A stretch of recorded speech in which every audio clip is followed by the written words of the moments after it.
Hi guys, welcome back to my channel.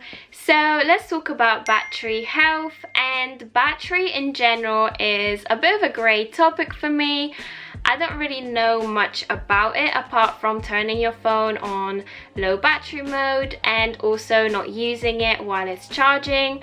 So those are the only kind of basic things I know. And I've also had a few comments on my iPhone 12 mini live battery test giving me advice and tips after people have seen my settings were a bit shocking to some people, as I did have like the highest brightness on. So I did purchase my iPhone 11 Pro back in August last year. So I did have my phone for about 5 months and I am now on 94% of the battery health, which could have been even higher if I followed these tips. And you're probably wondering, for those of you who don't know, why do we need to keep the battery health to 100%? Well, you kind of need the battery health to be good if you want to keep your phone for longer than, I'd say, a year. So you don't want to have your phone plugged in all the time.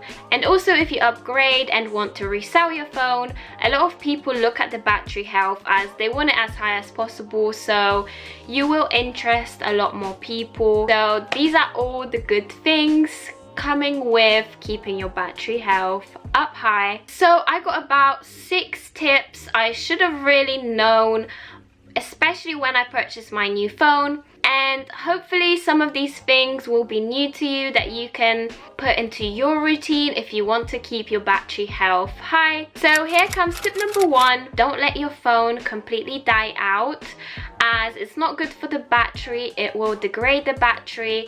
You can do it occasionally, but if you do it more than 2-3 times a week, then it's not good for the battery. So always make sure you are keeping it to about 10% and then plugging it into charge. So tip number 2 is enabling the optimized battery charging. It's quite hard to explain, so hopefully you will understand, but if you need more information, do look it up, as it's really useful to know what it does. Basically, your phone calculates when, say, you go to sleep.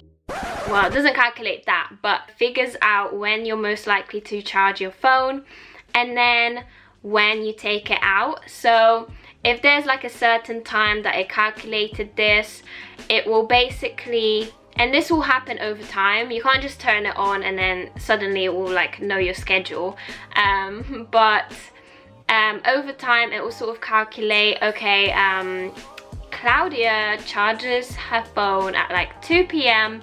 So it charges the phone up until 80%, and then it sort of kind of stops, and then it will just stop at 80%, and then once it knows like the certain time that I will unplug my phone, it will trickle the percentage up to 100%. Your phone will be ready, and that way your phone doesn't overcharge. And now another thing, as I mentioned before, is the low power mode, but I actually found out you can put it on at any time. So I know that it does that when your phone reaches to 20%, and then it asks you to turn the low power mode on, but you can actually do it at any time. So what low power mode does is basically mutes all the apps in the background and like the widgets that need to feed in new information all the time. So that will kind of basically stop or slow down so that the phone doesn't work as hard when, especially when you want to carry on using the phone and it's on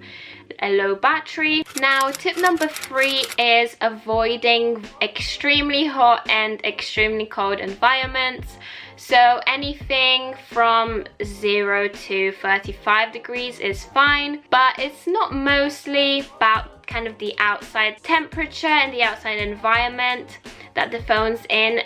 This also means using your phone quite intensively, whether it's for like gaming or just FaceTiming for long hours. The phone does tend to get quite hot, therefore this will degrade the battery. And another thing I didn't even know or didn't even consider, didn't come to my mind at all, that a phone case can build up the heat as well.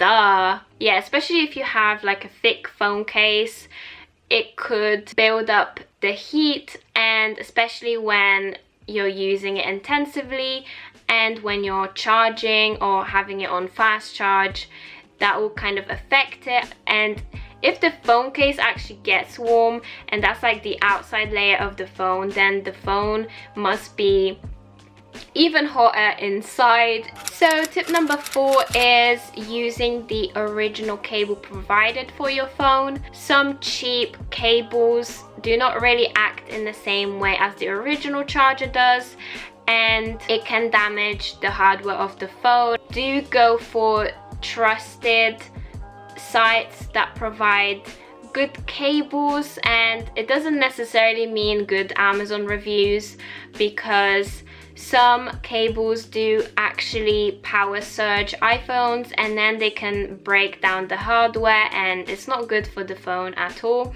So it doesn't have the same cable conductivity. So if you do want to buy a different cable from somewhere else, do make sure it's a trusted company, it's been tested on iPhones specifically, or for your phones. Make sure the voltages are the same. That's kind of like one way to find out if they are. And also avoid using fast chargers and wireless charging. This is because of the higher voltage of these chargers. To speed up the charging time, that makes the phone quite hot as it's working extra hard to get the battery to the top. So tip number 5, since we are talking about charging, we are more at home at this time, so we use our phones more. It's important on how you charge your phone. So the most appropriate cycle to maintain the battery health is to basically have 20% to 80% charge cycle. That way the lithium battery will not get as damaged as if you went from 0 to 100%. And usually when you're on low power mode, your phone will automatically notify you that you are on 80%, but there are also some apps that will notify you with like a ping or a sound. There are some that you can actually connect with your watch, so it will buzz on your watch to take it out the charge, which is really useful. And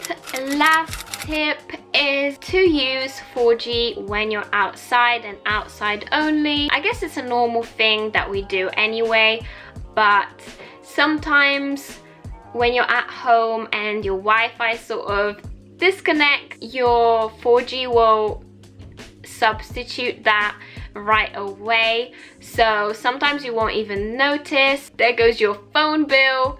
So make sure that when you're at home, just switch off the mobile data. That way, when your Wi-Fi acts up, or when you just are not connected to the Wi-Fi, the mobile data won't like automatically replace it. Also, when you're at your friends or family's house, don't be afraid to ask for the Wi-Fi. Even though you have unlimited data, your phone works a lot harder and therefore gets a lot hotter when it's using 4G. So it's best to keep on the safe side and use Wi-Fi. So let me know in the comments below if you are following any of those battery health tips, and if there's anything new that you will try out. If you have enjoyed this video, give it a like, subscribe if you haven't already to see my upcoming tech related videos, and I will see you guys in my next video.